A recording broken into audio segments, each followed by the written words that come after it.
Good evening, ladies and gentlemen, and welcome to the Geek Infusion podcast, your source for all things geek. My name is Matthew Burt. I am the owner-operator of the Geek Infusion, and with me, as always, is my partner in crime, Mike Lake, our editor-in-chief. Michael, good evening. Hello. How are you? I'm awesome. I have a week off work, so I'm ready to game. That's pretty sick. Yes. Man, I wish I could take a week off work, but I have these things called adult responsibilities. So, yeah, because it's not like I. It's true. Those things. It's true. Mike's responsibilities in some regards are significantly more serious than mine. But anyway, so Mike and I run a blog called the Geek Infusion. Indeed. It also entails a YouTube channel, which you can find in the description for this podcast. There you'll see some Let's Plays, mostly done by Mike because Mike usually, not always, but 80% of the time has a bit more time than I do. And, well, frankly, has a way better presence when he's talking on the radio than I do. So Mike tends to handle the Let's Plays. What have you got up there right now? There's Life is Strange, right? Right. I still haven't done... Episode 3 came out a while ago, and I still haven't done it, but I'm planning to soon. I've just been busy witching. Yes, Mike has how it is. The Witcher... No, I don't, actually. when you have to witch... other considerations it's true. tend to be put aside. It's just the way it goes. I actually haven't picked up The Witcher 3 yet, but I understand it continues on from The Witcher 2, yes. Which I do own. I have the first two Witcher games starring one Geralt of Rivia. Indeed. The Butcher of Blaviken. Yes, or the White Wolf. Or many other things. Many other really obnoxious names that they constantly give him throughout the game, usually just Witcher. Yeah, in some, various dialect from the UK or accent from the UK. Mm-hmm. Because it's one of those fantasy games that seems terminally locked in that Arthurian period of the United Kingdom. I don't have a problem with it. Oh, I don't either. It's a trope, right? It's one of those things that you see in like almost every fantasy game, and literally there's a television show and major book series called Game of Thrones, which is basically locked in there as well. But, it's doing really well. I mean, it's gotten amazing reviews. It looks fantastic. It's on my list of stuff to play. Yeah, I'm enjoying it thoroughly. I mean, I've already put in, I think, around 60 hours. Like, I've beaten the game, gone through the main quest line and finished it, and now I'm playing it again because there were a few things that I missed and some decisions that I wasn't happy with, so I just wanted to... I could have just gone back to an earlier save, but I just figured I'll start, knowing what I know now, I'll start from the beginning and just see what happens this time. So, well, maybe not getting yourself chained to the wall by Yennefer and Triss is probably a better start. Yeah. But, also not a bad ending. Yeah. So I'm given to it does. Well, not in my life usually, but what are you going to do? Yeah, well, try harder, I suppose. So I'm given to understand that, like a few other role-playing games before it, and by a few I mean every role-playing game, it's sort of got a little bit of a side game to it, which apparently is called Gwent. Yes, that is correct. The only other games I've played that I can remotely relate this to in my head, not having played Gwent, is in Final Fantasy 8 and 9, and also the new online game, new quote, 14. There's a game called Triple Triad, where you have a card that's represented by a character from the game or a monster or whatever, and it has 4 numbers in the top corner. And if your number... Like, if I have the number 3 on the left, but you have the number 4 on the right, you get to flip my card over. And if you have more cards your color at the end of the game, you win. But you've told me it's closer to Hearthstone. Not really. I mean, okay, Hearthstone is like you have your opening, you have what is it, 30 cards altogether? Yeah. And Yeah, then 30 you have cards. your opening hand. Which is 4 or 5, right? Yeah, well, depending if you have the coin and all that stuff. So you have that, and then there's like, you have sort of every card has a mana cost associated with it, so you can't just play everything all at once. But with Gwent, you have, the minimum number of unit cards you need to have a deck is 22, I think, and then there's various other special ones you get. And so at the beginning of the game, you just randomly get, I think it's 10 cards, and you can pretty much, there's 3 rounds, so the winner of 2 of the 3 rounds wins the game. And it's basically about planning out how many, like, you need cards for all 3 rounds, so you can't just play everything you have, but you can, I don't know, it's really hard to explain it, like, succinctly, because there's so many different little facets to it. But basically, you play a card out. You can play any card you want that's in your hand. So you could play something that has like a value of 2, or one of the hero cards, which the better ones have 10 or even 15. And then, so let's say I played a card that had 15 value per se. Then I could just, it would be the other person's turn, and they would play something that has like maybe 2 or something. So then I could decide, with the score in the round being 15-2, and us each having played the same number of cards, I could just decide, okay, well, if you can beat me at this point in the round, then go ahead. I'm just going to pass my turn for the rest of the round. So then so they're behind by 13, right? 15-2. So they have to play enough cards to get them ahead of me if they want to win the round. And let's say, in their case, they don't have a lot of powerful cards, so they have to play like 2 or 3 more cards. So eventually they win that round by getting over the 15 mark, but now they're at a significant card disadvantage for the last 2 rounds. So that's sort of, in a nutshell, that's like one example of how you could play and win, is card advantage is really huge, because you only have a limited number.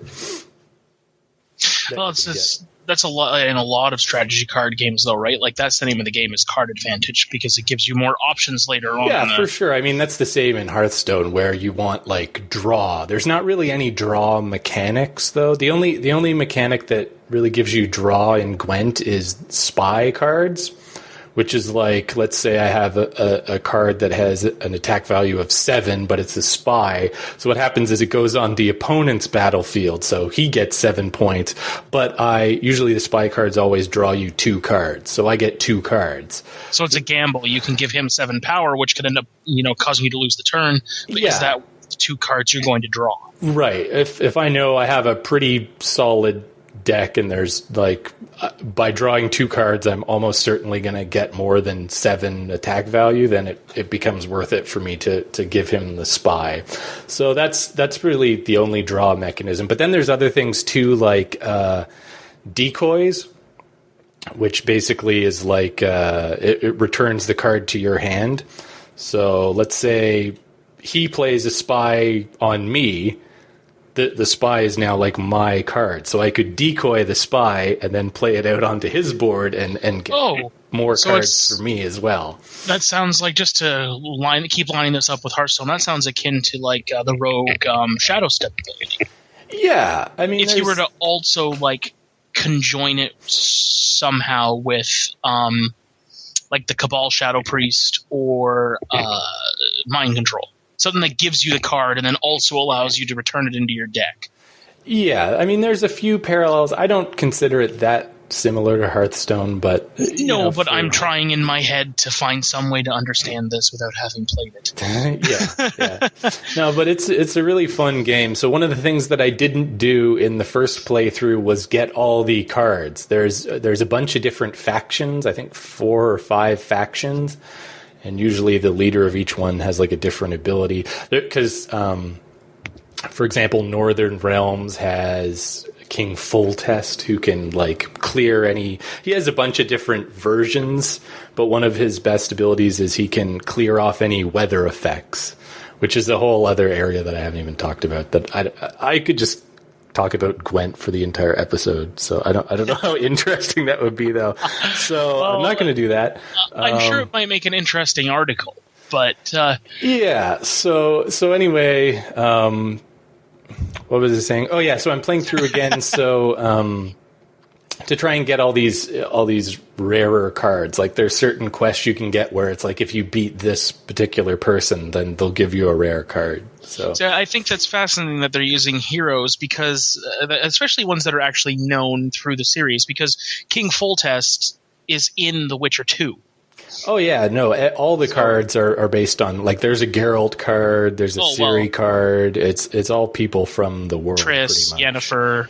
Yeah, or like there's monsters, like there's crones and all sorts. Yeah. So does Dandelion have a card? Probably. I have not seen him yet. He's hilarious. I love Dandelion.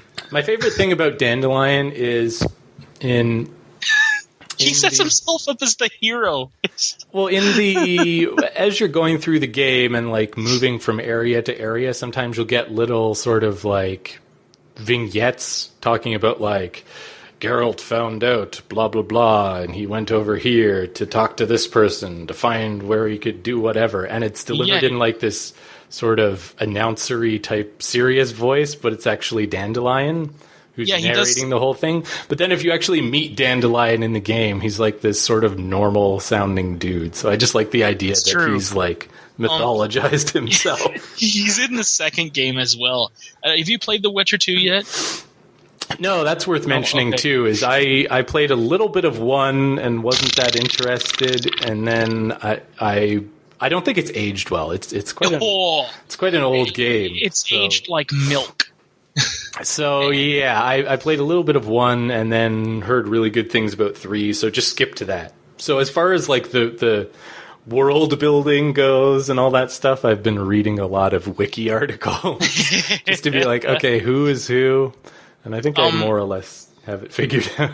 So far, my favorite Dandelion moment, I'm sure everybody's got one. So if you do have a favorite Dandelion moment, send it to us. We want to hear about it. Indeed. After the prologue in The Witcher 2, you have one of these vignettes. And it's Dandelion. I didn't know who it was at first. But he's blithering on about Geralt's doing this, and he's fondling this woman, and he's, over here and doing that. And then he's like, he was about to meet somebody on the scaffold of the Hangman's Noose, someone incredibly important. And then lo and behold, it's freaking Dandelion that you're rescuing from the Hangman's Noose. Nice. And it's just like, and he's got this like really squeaky, like irritable voice. Yeah, it's not at all the way that he sounds when he's like narrating events. No, not at all. And then you find out he's like this like klutzy bard. Mm-hmm. And so the reason he's being hung, spoilers, the reason he's being hung is because while he was like performing for somebody or whatever, well, spying, but also performing, he knocked over a candle and burnt down a watchtower. So, but it's interesting that you bring up The Witcher. The first game, not aging well. It's built on the exact same engine. In fact, BioWare has a credit in the opening. It's using the exact same engine as the original Dragon Age, so Dragon Age Origins, which in terms of like early millennium, early aughts RPGs, is probably up there as being one of the best, but it was before AAA gaming managed to find the way to streamline the process of telling a story in a role-playing game. So it has a lot of the same stuff that like The Witcher still carries, because The Witcher is very much an older style RPG where there's a lot of crafting, it's basically a single-player MMO. Is my way of describing it. So it's the same as Dragon Age Inquisition, is much the same. But the engine is horrible. And the reason the engine is bad is because, believe it or not, it's just an updated version, if you will, of the exact same engine that powered the old Knights of the Old Republic game back in, I think, I want to say, it was originally displayed in 2001. It launched in 2003.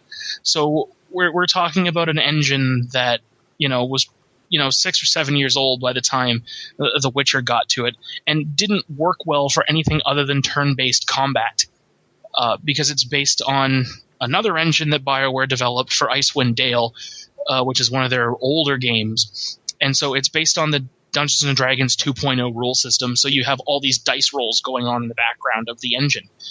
And it doesn't really work for an action game. So that's why I don't think it. Plus, the voice acting was just horrendous.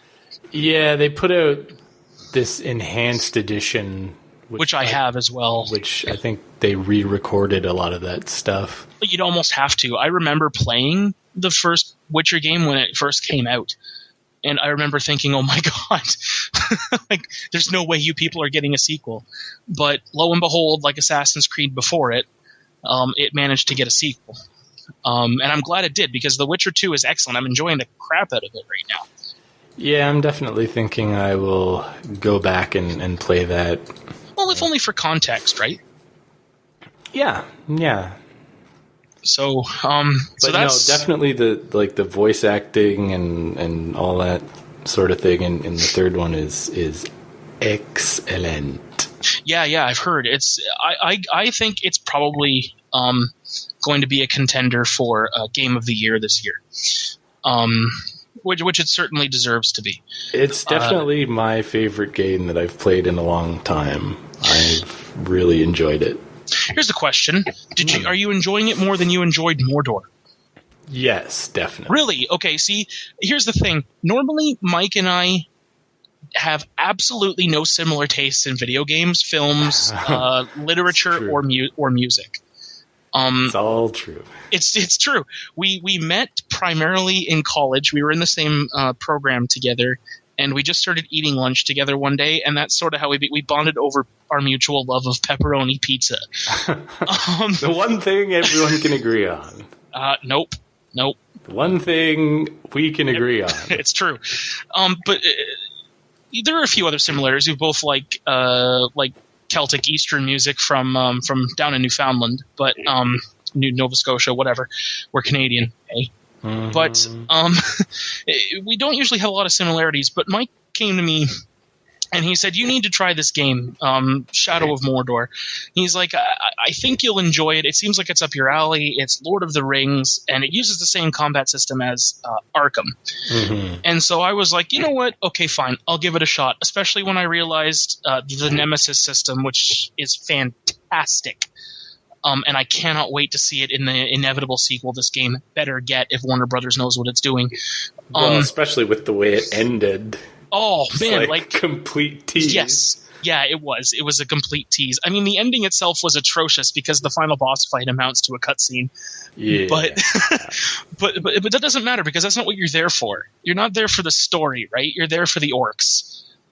And the reason that I got into this was because there's this massive faction of orcs, and all controlled obviously by Sauron, and you kind of screw with them by taking them over and like power struggles, and and what really sold me was there was one called Douche.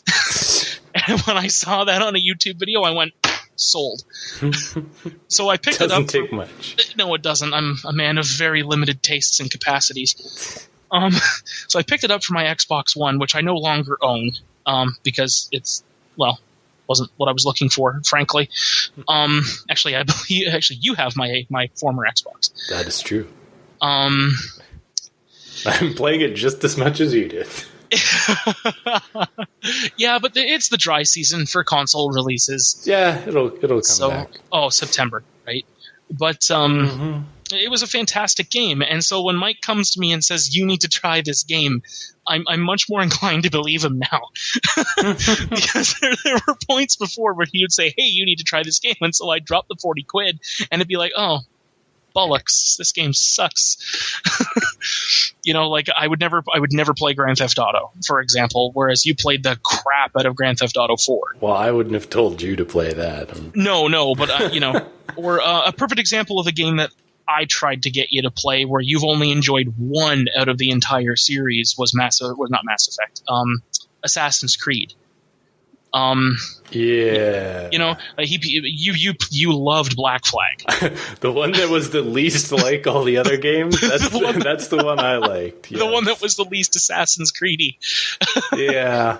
Overall, though, for me, it's It's a little bit the gameplay. Like in The Witcher, the combat is much different.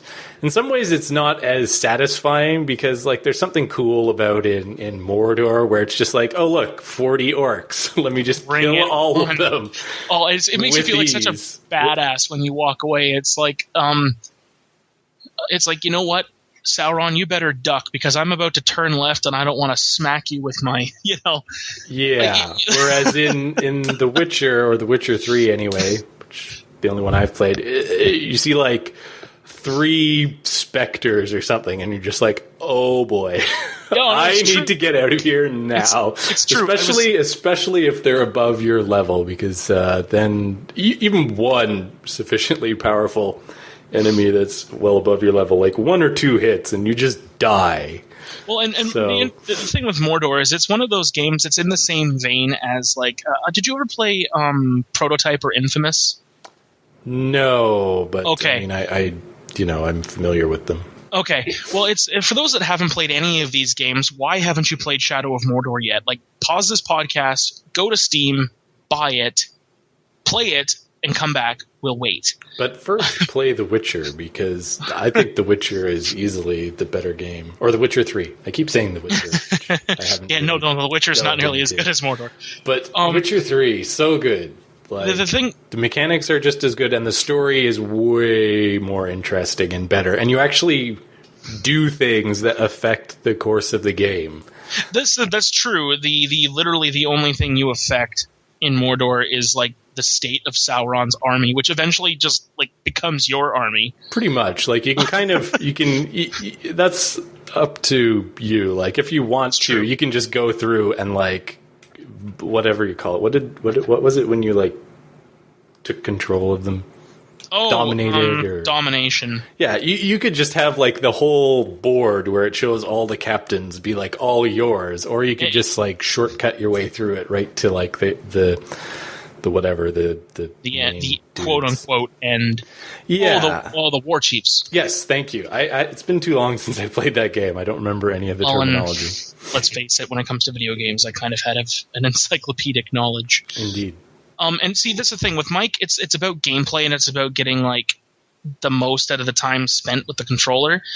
I'm more into story and like lore. Like if you ask me anything about any of the games that I've played, not only can I tell you what this particular thing is about, but I can tell you why it's like that. I think that's a mischaracterization. Not to disagree, but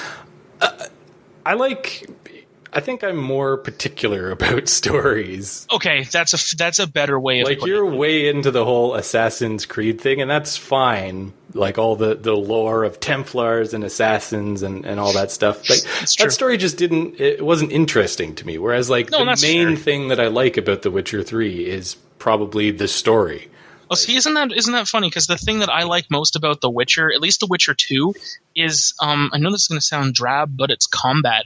And the story just seems so unwieldy to me. Like I'm really having a hard time wrapping my head around it. And usually, I would say in a fantasy game, it's because it's like Lord of the Rings, where like the words don't make any sense because they're not in a language that's meant for a human mouth. But in the case of The Witcher, I can't really put my finger on it. I mean, I want to know more, and I've been to the wiki, like I tried to figure out who's Triss, who's Dandelion, who's Yennefer, all this other stuff, but it's just it's escaping me. And I'm wondering if that's because I haven't played as much. Like, I think I'm maybe 4 or 5 hours into The Witcher 2. So yeah, I mean, there's still definitely a lot of stuff that I don't really know, and like from reading the wikis for the other games, I think it's just straight up not really explained. So like you're just kind of meant to infer.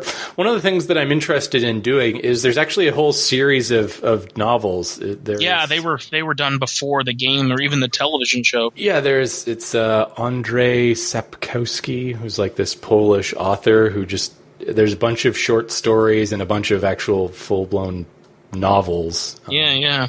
So I'm interested to read some of that stuff and get in a little bit more into the background. Some of it must be explained in there, you know what I mean? Yeah, I'm sure,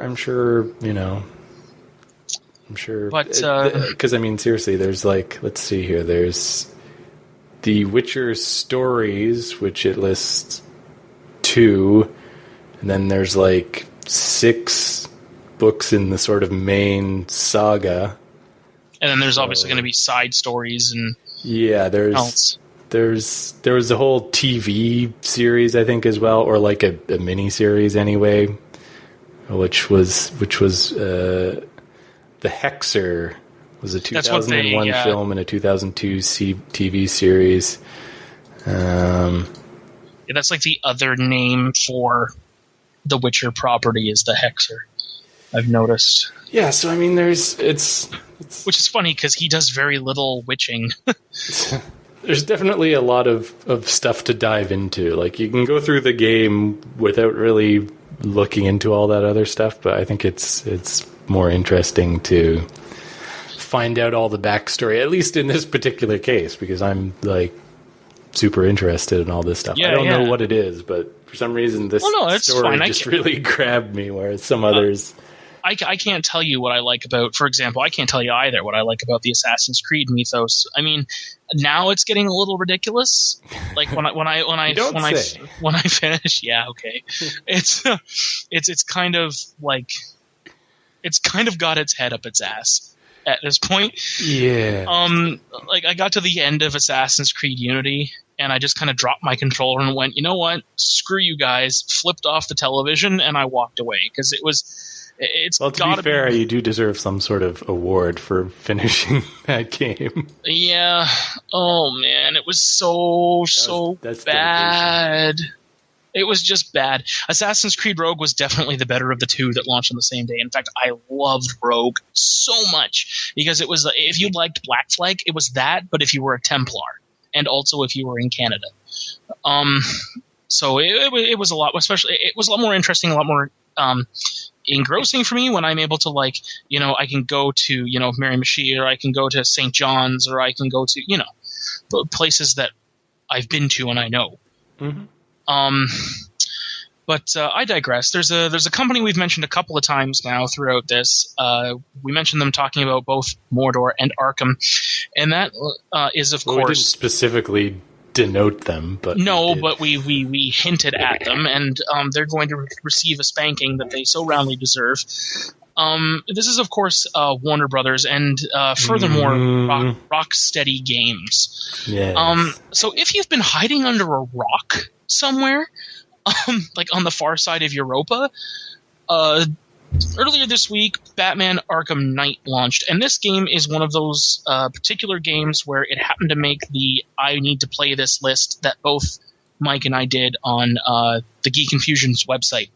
Yes, I think that was like one of the only crossovers. It's one of the only crossovers. It's not the only one. I can't remember the list. There might have been one more, but I can't think of it off the top of my head. I want to say No Man's Sky, but... Oh, no, it was Life is Strange. That was the other one. No, I think that was already... Well, is that out? Oh, tell you what, you continue, and I'll look into this. Sounds good. So what happened was they... this deserves a bit of backstory. Mm-hmm. While they were working on Arkham Knight, they, of course, needed to do what every AAA publisher seems to think they need to do right now, and that's release a game a year. And so last year, was it last year, I think, or the year before, they sent out Arkham Origins, which was garbage. It was all right. I hated it. And its PC port was done by the same company that has done Arkham Knight. And I can't remember what the name of the actual company is right now, so bear with me. Yeah, I don't quite remember either. I want to say Iron...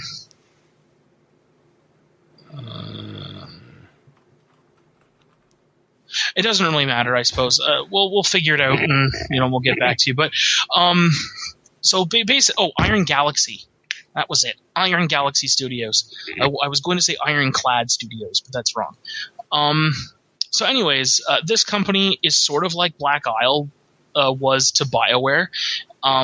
They were, given an IP, and they released a game that was broken. It's staggering to me the levels to which this went. Previously Assassin's Creed Unity was, #1 worst PC port ever. I mean, just Google or YouTube the glitches. They're absolutely hilarious. But this was less funny. Like that, you could at least have some fun with, and you knew Ubisoft was going to fix it quick, and they did. Like within like a week or so, they'd released a staggering amount of patches, and everything was more or less okay.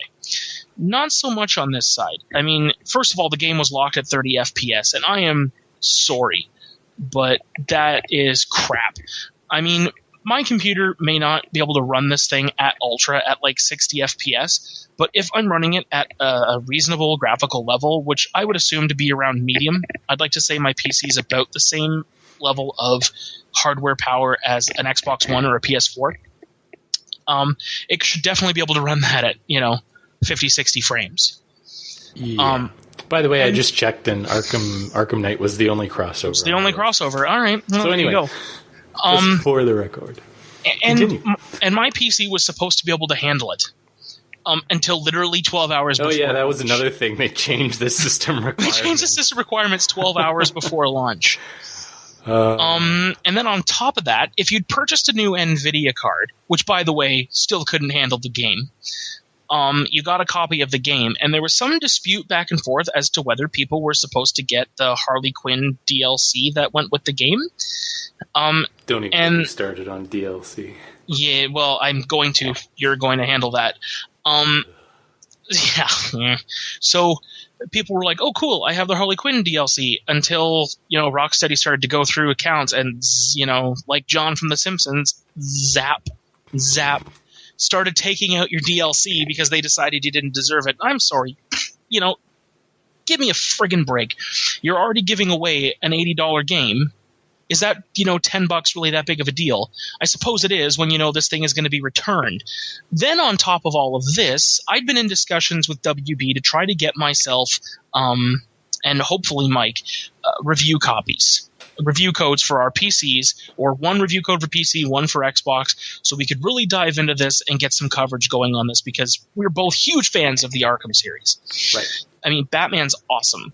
And they said, hey, yeah, sure, you're on the list. We'll give you a call or give you an email as soon as we know how many we're getting. Turns out that number was 0 for PC, because they knew of the myriad problems this thing was having. It was balls. They knew it was complete bollocks. There's no way.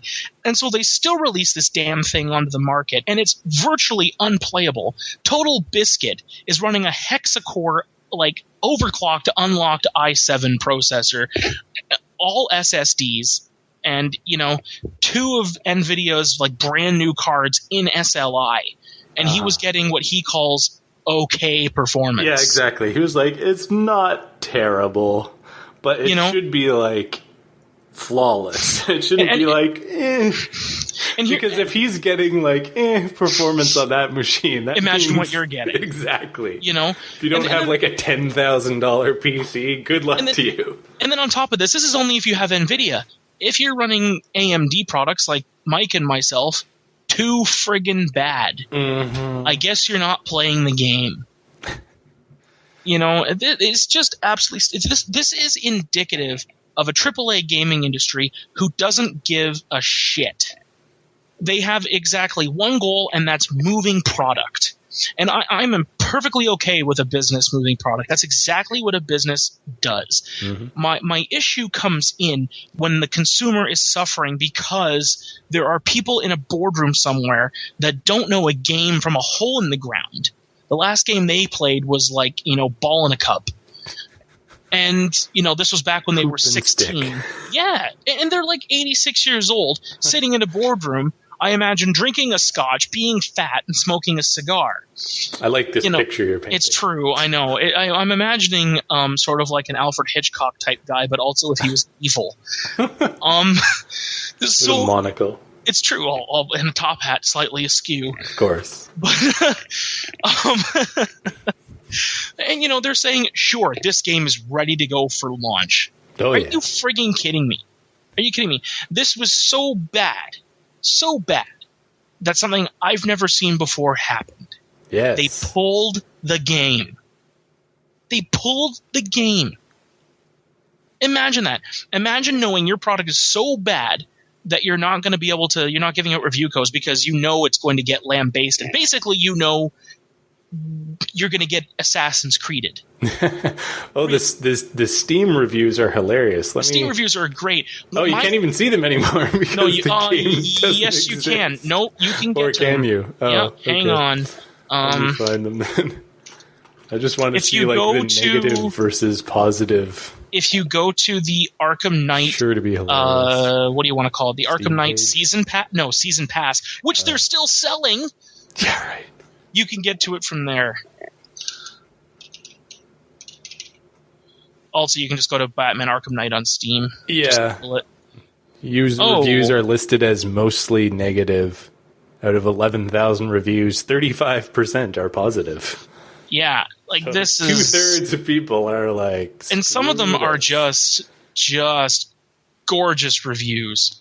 I mean, one of my favorites is I would like to review Batman Arkham Knight for you, but it seems I was inadvertently sent Batman Arkham slideshow. Slideshow. And then there was another one that said my PowerPoint gets a better frame rate than this game. Yeah, some people are getting like single-digit frame rates, or or just like barely double digits, like 15 frames. All right. And some of the fixes that people manage to find, they just like, especially if you're using ATI, they crash the game when you go to quit. Like they crash the system when you go to quit. And in order to unlock it, you've got to go into your INI file and adjust. Yeah, because that's something the average user wants to do.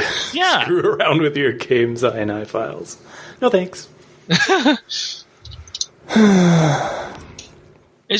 yes, the season pass is still available, people. $45. For half the price of the game. Hell of a deal. Like, here you go. Here's a guy. 0.07 hours on record. And that's telling you something when this game has been out nigh on a week. Mm-hmm. And this guy's only played 0.7 hours. Unplayable on a GTX 970. That's gross. Is there a hidden add-on content that I need to buy to make the game work? It's just, I just don't even. Holy 10 FPS, Batman. I don't know why they thought this was okay. Don't worry, we'll fix it after launch. Like, isn't that just the battle cry of AAA gaming this day? Fix it after launch. How about you make sure it's not shit, and then you release it? I understand that when a game gets out into the wild, you can't test for everything, but surely you could have tested for this, and surely you knew it was a problem when you changed the frigging system requirements 12 hours before launch. So screw the people who'd already purchased it. Yeah. Fortunately, Steam has their newly implemented refund policy. Which is at amazing. least those people can turn around and get their money back. Which is amazing when you think about it. Literally a week before Arkham Knight launches, this happens. And I'm wondering how much Steam knew. Well, and how much, I'm sure that's related to why it got pulled. Because it's got to, because they had to have been losing money left, right, and center. Yeah. I don't really know like how it works for Steam, like what their take is, kind of thing. Yeah, exactly. Like what does WB have to give? Well, I would imagine it's got to be about the same as whatever they give EB. And from what I remember from working there, off of every software sale, EB made about 3% after everybody was paid. Like after their shipping costs were paid, the staff was paid, rent on, all your related business expenses, profit left over from a game sale was about 3%, which is why they're so big on the pre-owned games, because those are 100% profits. Right. Because they come into the store and they just go onto the shelf. Right? There's nothing involved.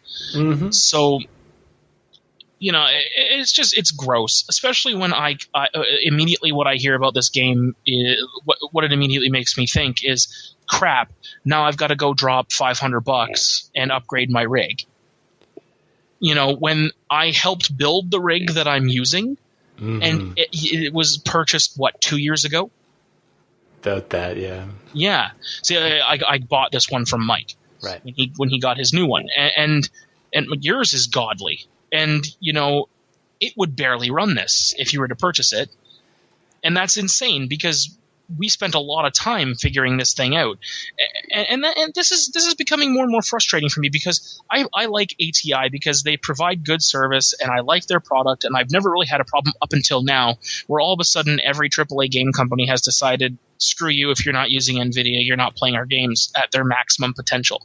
Yeah, NVIDIA seems to have definitely taken over, at least in terms of that. Like, there's all sorts of NVIDIA GameWorks related options that, like, if you don't have an NVIDIA card, then screw you. Well, which is a little annoying.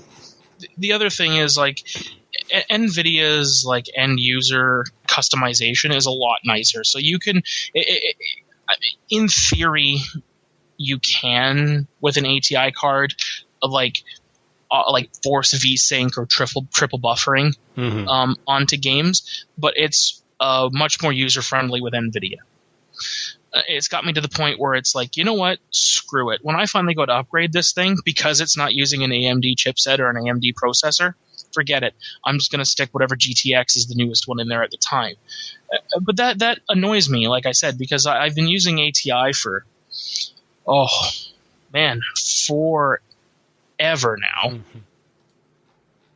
And I just feel like I shouldn't be having to change hardware providers at this point, just because the people who are designing the software have decided to not optimize, literally not do their job. Yeah. But in this case, they even screwed people who, had NVIDIA. So, yeah, pretty much the only way that you're happy with this game is if you own a PS4, because that's what it was made for. It's true. It's crappy even on the Xbox One. Mm-hmm. One of my first suggestions for Mike was, I'll just go out and buy it on Xbox One, and his response was, no. Yeah, no. I mean, when your aggregated score is being brought down, the Metacritic score for PS4 is quite good, and if you have it on PS4, you're probably not having problems. There might be the occasional glitch or hitch or whatever, but they'll fix that quickly. And then, I mean, even in the actual, like, if you watch Total Biscuit's port report for the PC version of, like, even in where you go into change the controls or whatever, like the little controller that they show in the game is the PS4 controller. So yeah. Clearly that's where it was designed to be played. And here's my overarching issue is that this is becoming a plague. It's becoming a plague on gaming right now, where companies feel that they need to invest so much money to make a game to such a level that they rush to meet the deadline that's being enforced by their board. Because let's face it, that's where the decision's being made from. If the developer can't give the board members a justifiable reason for delaying a game, it's, which I think this was justifiable, but obviously I'm not crazy. It's not going to get delayed. It's going to get released, and especially since Batman already saw 2 delays. So imagine what the state of this game would have been in October, because it was supposed to come out around Halloween of last year. Yeah, so there's your spooky scare right there. Yeah, so right now, just to quickly compare the different versions, according to their Metacritic scores, Arkham Knight on PS4 is 89%. That's really good. On Xbox One, still decent, 79. It's above average. And then PC, 62. 62, yeah. See, the Steam shows the Metacritic score as well. Yeah. And just to compare that to other... And by the way, sorry. By all means. The user score on Metacritic for Arkham Knight is 1.4. Because I have definitely noticed that a lot of gaming journalism, in quotation marks, has like this weird thing where it's like if a game rates lower than a 70... It's like that critic has a bias against it, or like that means it's a bad game because it was. Yeah. But so like a lot of times the scores seem to be weirdly inflated because like 62 doesn't seem like it's really that low of a score, but considering like This is like a major AAA title. That's pretty terrible. Yeah, well, sometimes major AAA titles deserve it. I'm sorry, but Assassin's Creed Unity got universally panned. Yeah. But the problem is, I wonder if a lot of reviewers are afraid. Because, I mean, we've seen what happens on Twitter. Oh, can I just jump in again? Assassin's Creed Unity, the PC version of that on Metacritic was a 70%. Well, there you go. So if that's a 70 and Arkham Knight's a 62, that tells you something. Yeah. I mean, and we've seen the bile that gets spewed on Twitter at like sometimes from developers to reviewers. Oh yeah, it's great. You know, where especially if what I imagine. And I would honestly say it's almost certainly true. Is let's imagine you're part of the Arkham Knight development team or Assassin's Creed Unity or any other AAA game, and you're getting panned, okay? And you know that even though you weren't the one that made the decision to launch the game, you're probably about to lose your job. Oh yeah, you know, because that's what this industry does: is it eats people alive. You know, and I'm keenly aware of that, and I try to keep that in mind when I'm, giving a game the bollocking it usually deserves, which I believe was your term for my spiel on the website for Arkham Knight. No, it was Microsoft. I bollocked Microsoft. Yeah. That was it. I imagine somebody goes home, they have a few too many to drink. They start reading Twitter. They notice in this case that they're the top trending thing. They're literally the top trend worldwide failure. And you find somebody who's given the game a lower score and he's available. And you're probably just going to say a few things you probably shouldn't. And not just AAA publishers are guilty of this. In some cases, indie devs are worse. I'm reminded of oh crap! The name of the company that had a go at Jim Sterling recently that did the Slaughtering Grounds. Oh, I don't know. Yeah, someone's always going after him, or after TB. Mm-hmm. And sometimes reviewers even turn on each other. Like we've seen Movie Bob turn on TB a few times. Oh yeah. Twitter is infamous for that. It's an excellent place to spew hate, and it happens. I've even done it. Go through my Twitter feed at Matthew J. Burt and just read what I've said to Rocksteady over the last few days. I've had to turn the notifications off on my phone because every so often I'm getting favorites on some stuff that I've tweeted at Rocksteady. Because obviously people feel the same way I do. Oh yeah. I mean, I was super looking forward to this game, and now, unless I decide to pick up a PS4, I don't care how much they fix it. I'm not going to trust it. I'm not going to buy it. Yeah, I'm definitely. Even that's the thing. It's like even the reviews where they haven't had that, they've been able to deal with the technical issues or whatever because their system's just that good, or they've gotten lucky with a particular hardware configuration. People are saying the actual game itself is not really that great. It's not as good as Arkham City. There's too much stuff with the Batmobile where you're just, which is the thing that people wanted all the time, was more Batmobile, and now it's they've put it in, and it's not that basically good. There's a joke there where people are calling it Batman Arkham Batmobile. Because it's, and here's the thing, the Batmobile, this is going to lead into your spiel here that I know I'm about to uncork, but one of the major selling points of this game was the frigging Batmobile. However, if you want to do time trials or you want to do anything like that, that'll be $15 DLC, please. Yes, DLC. Oh, how go ahead. Loathe thee. DLC, I like to some degree the idea behind it, but what I don't like is the way that most developers implement it, which is to say, poorly. DLC that's coming out at the same time as the actual game. Or on the disc. Yeah, or that you have to pay for to then unlock in the case of... And just what before game was that? Gears or something? Oh, Mass Effect 3 did it. There was a, and I'm largely blaming this on EA and not BioWare, but there's a character that is exceptionally important to the understanding of the overall story arc from Game 1 to Game 3. He's a Prothean, which is the race that all of the current races in Mass Effect kind of built their society on the backs of this extinct group.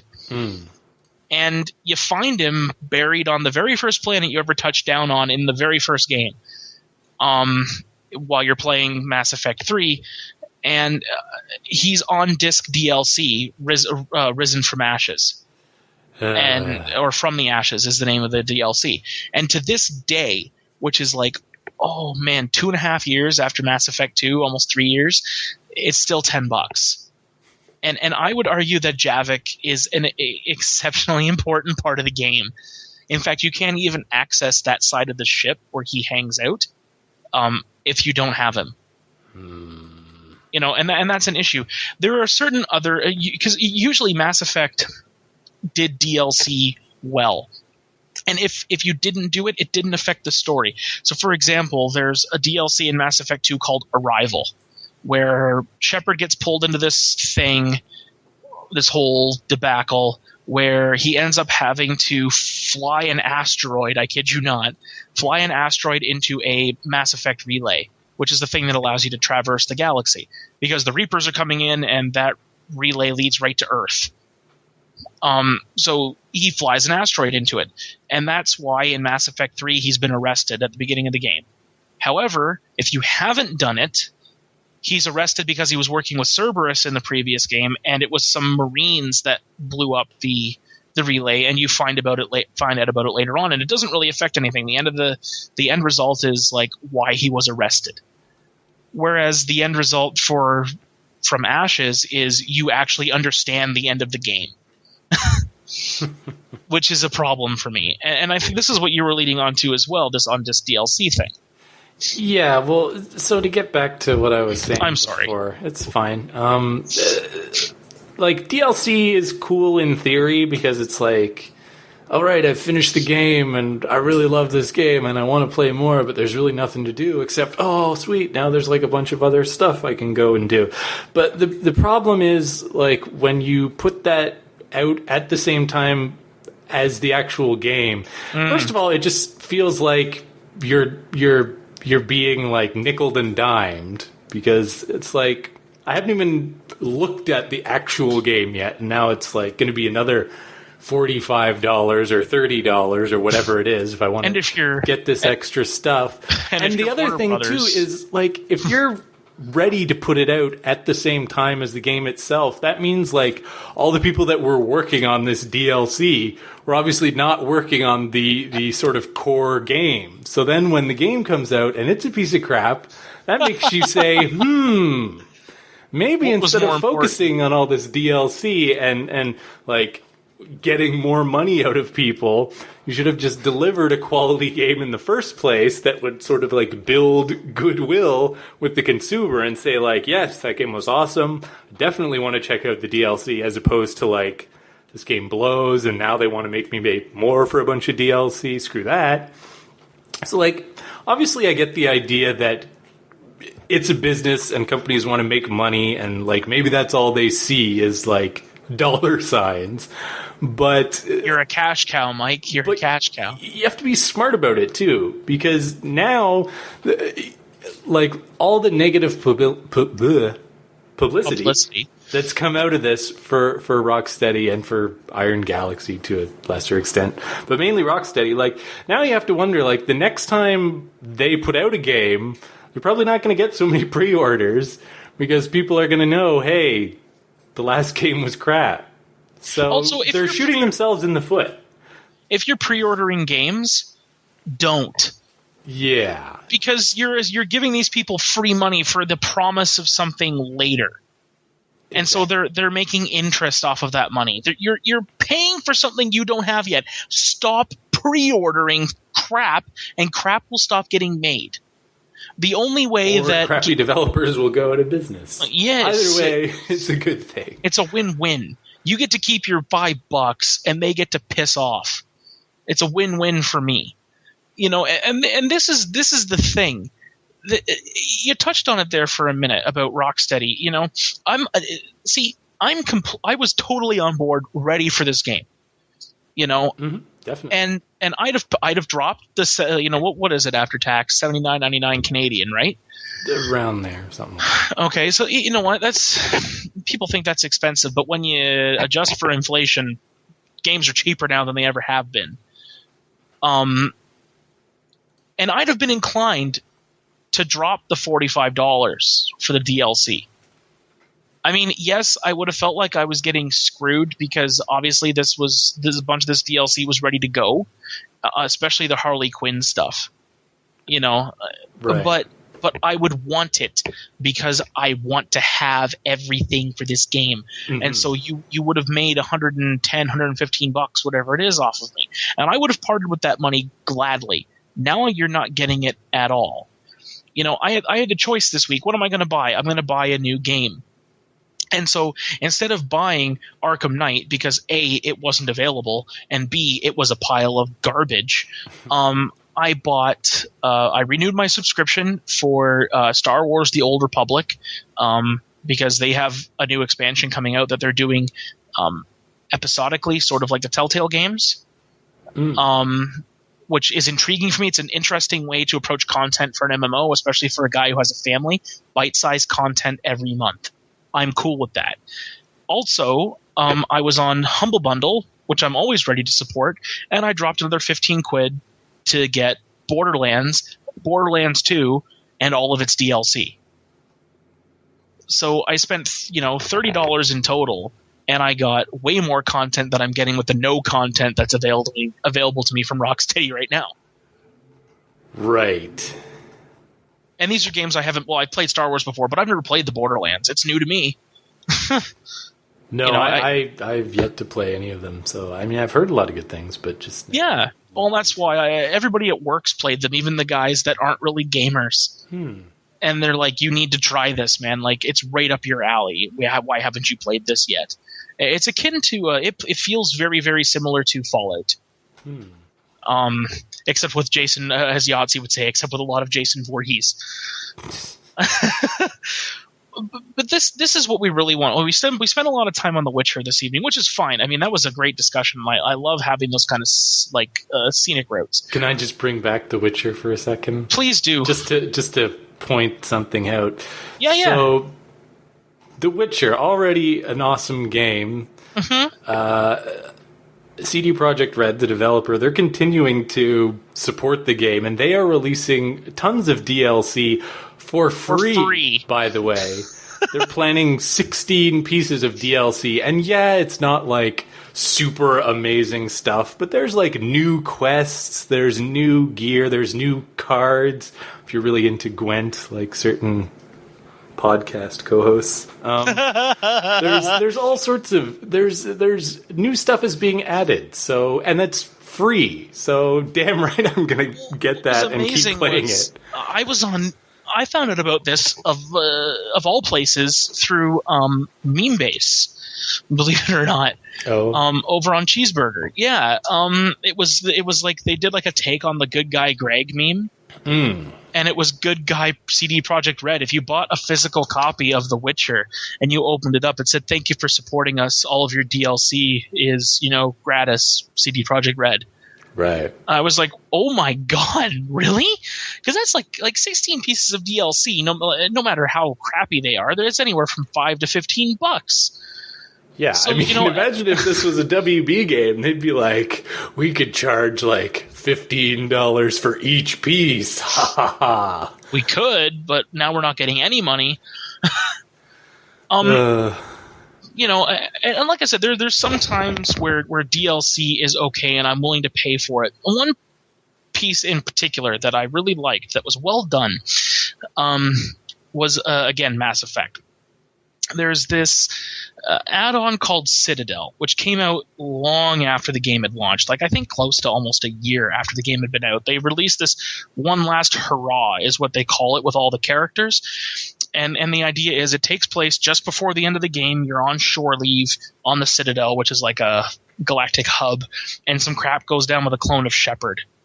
And so literally the whole crew gets together to take care of this, even want people from past games to like fix this issue, and then they all get together for like a really raging party at Shepard's pad at the end of it, where you kind of get to see the characters cut loose in a way that you don't normally. And it was really well done, and I think it only cost me $10 or $15, but to me that was worth it because I'd really come to get to know these characters. I cared about them. You literally develop romances with some of them. You get to learn about them, their hopes, their fears, their dreams for after the war, all this kind of stuff, especially over the course of 3 games for some of them. They become important. Whereas I'm being offered DLC from Batman, a lot of it I don't even know what it is. Some of it I don't even care about. And you're asking me for $45 up front, and then on top of that, your game doesn't work. Right. And I was just looking at this here. I hate to keep moving back to The Witcher, but no, it's fine. It's a better game. It's all related to what we're talking about in terms of DLC here, because there is a lot of free DLC. There are also a couple of paid expansions that they have, I think, are in the works or have come out. I think one of them's come out. But anyway, this is a quote from the co-founder of CD Projekt Red, who was talking about potentially doing DLC.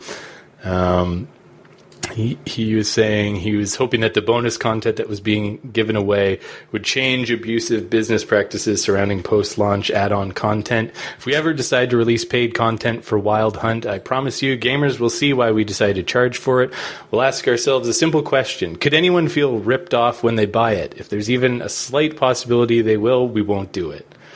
So that's pretty good philosophy. Well, and here's the thing. The fact that they're releasing this DLC for free is going to sell more units anyway. Because not only have you told me this game is really great, you need to play it, but now you're telling me I'm getting 16 chapters of DLC for free.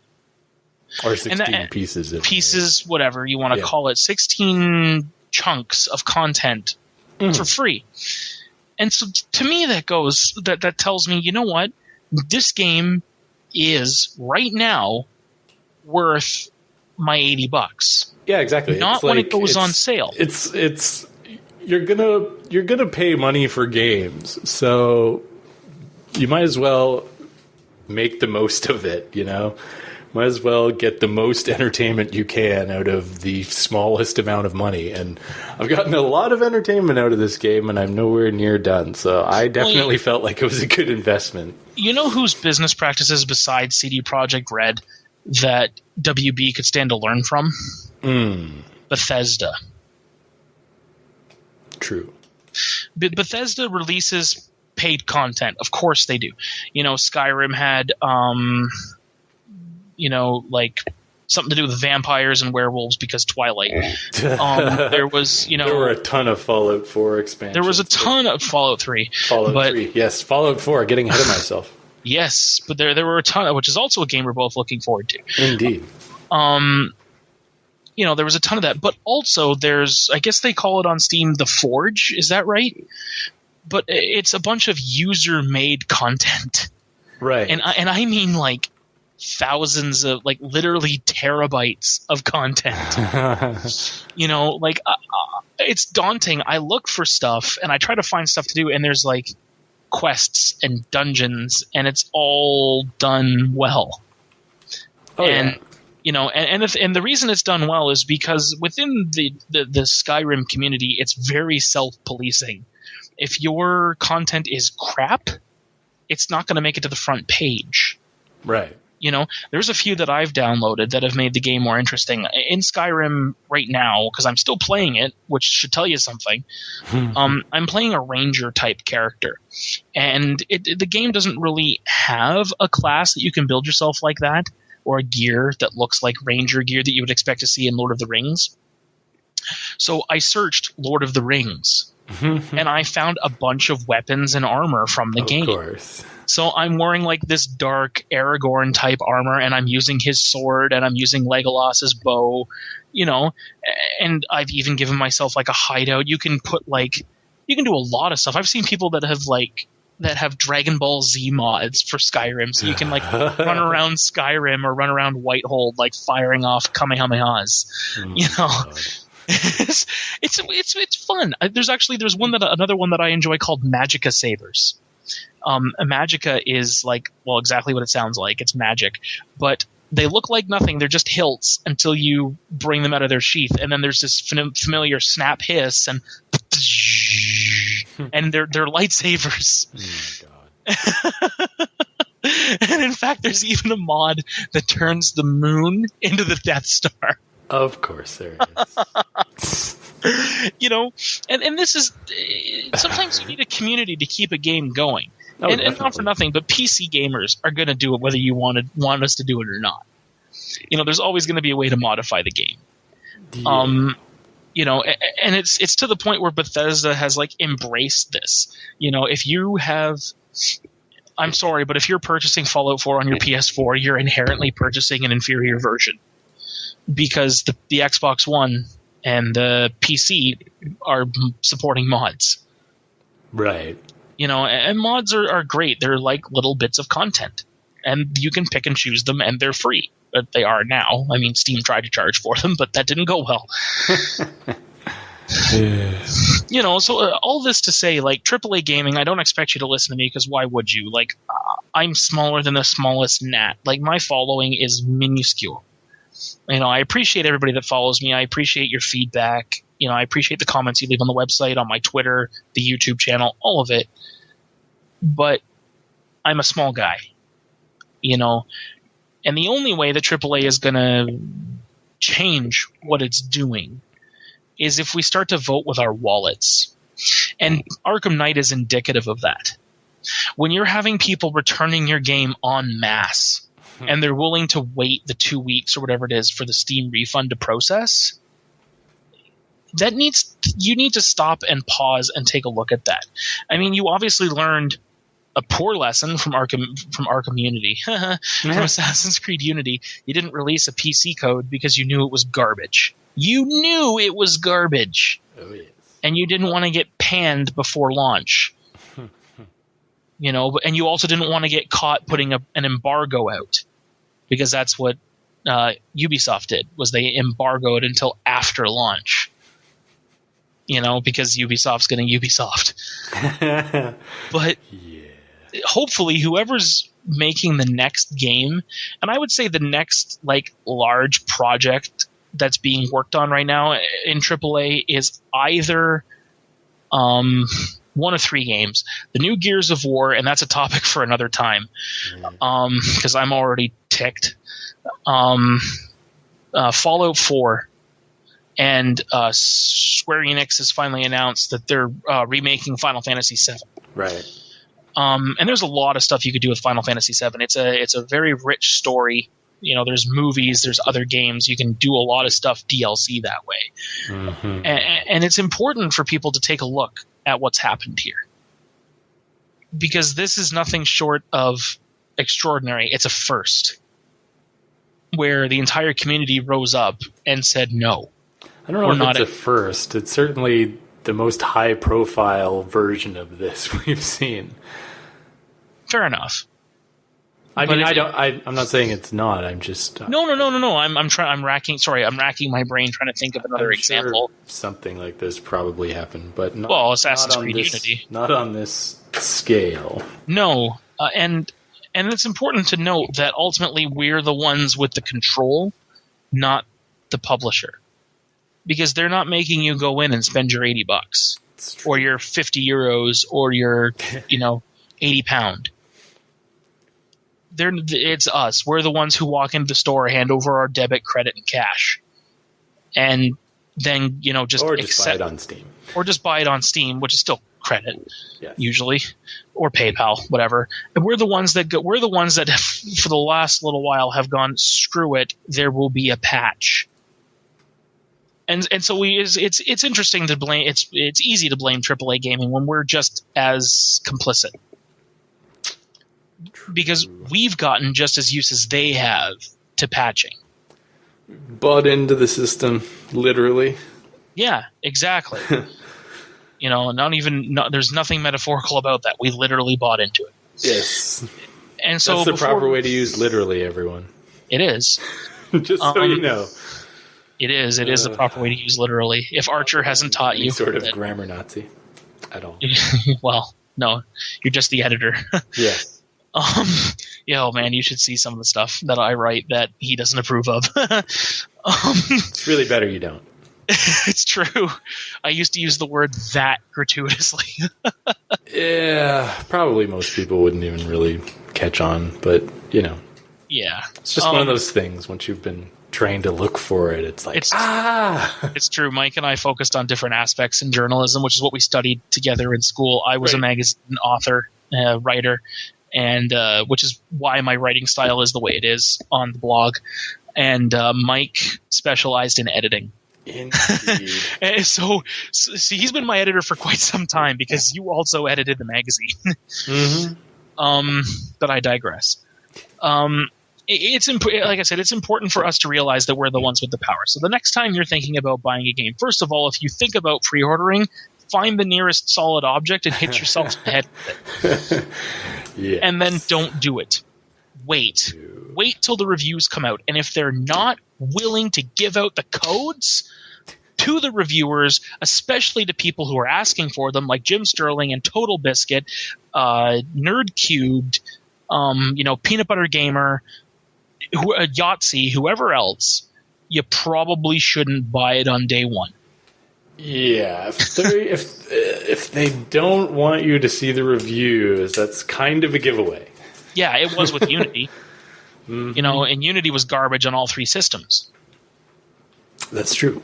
So, anyways, that's our spiel for this evening. We're not going to... I think we've gone on long enough. We're not going to E3. No. All right. No. Talk about that next time. You'll be able to edit all that out, right? Nah, it doesn't matter. Okay. All right. So we were going to talk about E3, but I think I'm going to save that for next time because I do have some things I want to talk about that aren't time sensitive. Good.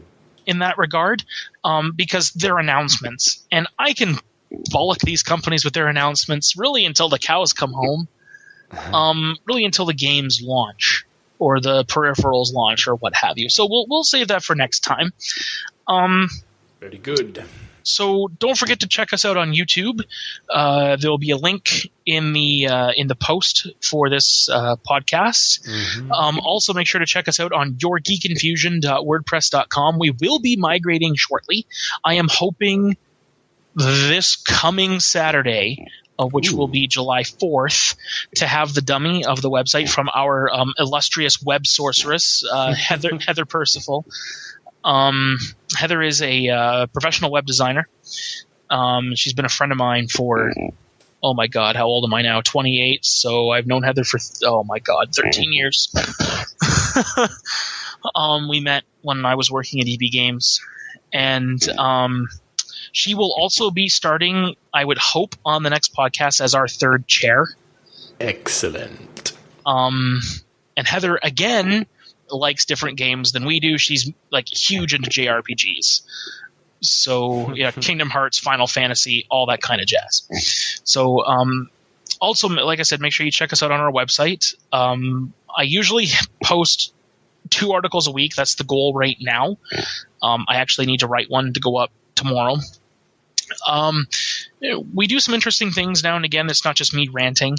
Now and again, we talk about what we're looking forward to. We talk about our favorite protagonists, our favorite villains. We even have a couple of interviews up there with industry personalities. So our first one was Drew Karpyshyn, former writer for BioWare. He wrote Knights of the Old Republic. He had a hand in writing Mass Effect and also the online game, The Old Republic. And we also have Greg Ghostcrawler Street. Greg Street was the former he's one of the former lead designers on World of Warcraft. And he's now the team lead for League of Legends. You can find us both on Twitter, as well as you can also find the Geek Infusion on Twitter. You can find me at Matthew J. Burt, and Mike, you are at Mike James Lake, right? Correct. My long and unwieldy Twitter handle. It's true. Defeat you all. Well, it certainly makes it difficult to talk to you in 140 characters. And then you can find the Geek Infusion at Geek Infusion. I'm sorry, Mike Lake was taken. Probably by the politician? Please tell me it was a politician. I think he's Mike Lake MP. Oh, sad face. Which nobody knows what we're talking about, but that's no, that's okay. Heather's not on Twitter, and she also prefers to largely remain incommunicado. She'll be on the yeah, it's true. She'll be on the podcast, but she doesn't want to be reached by anybody because she just likes to kind of remain behind the scenes. She's a very very down to earth, down low kind of girl. She just wants to do her thing and, have some fun playing some video games. Not deal with all this nonsense yet. Well, not deal with us, anyways, at least with me. She's been doing it for 13 years, and God knows she doesn't need to do it on work time. Yes, 13 years is a long time. It's true. So with that, we've known each other, how long have I been married? 6 years? So we've known each other for 7. Seems like only yesterday. Yeah, back when I was 21 and stupid. Now I'm 28 and stupid. So well done. Little has changed except for the wrinkles. Mm-hmm. I'm a little bolder. That's about it. Oh man, I am definitely bolder. I'm getting old. It's all right. So that's it for us from the Geek Infusion. Thanks for joining us on our inaugural podcast. Yes. If there's anything you want to hear us talk about, because, we keep in pretty good touch with gaming news, so there's always something we can be chatting about. Go ahead and drop us a line on the Geek Infusion website. You can also email us at thegeekinfusion@gmail.com. Right. So thank you very much, and have yourselves a good night. So long, folks.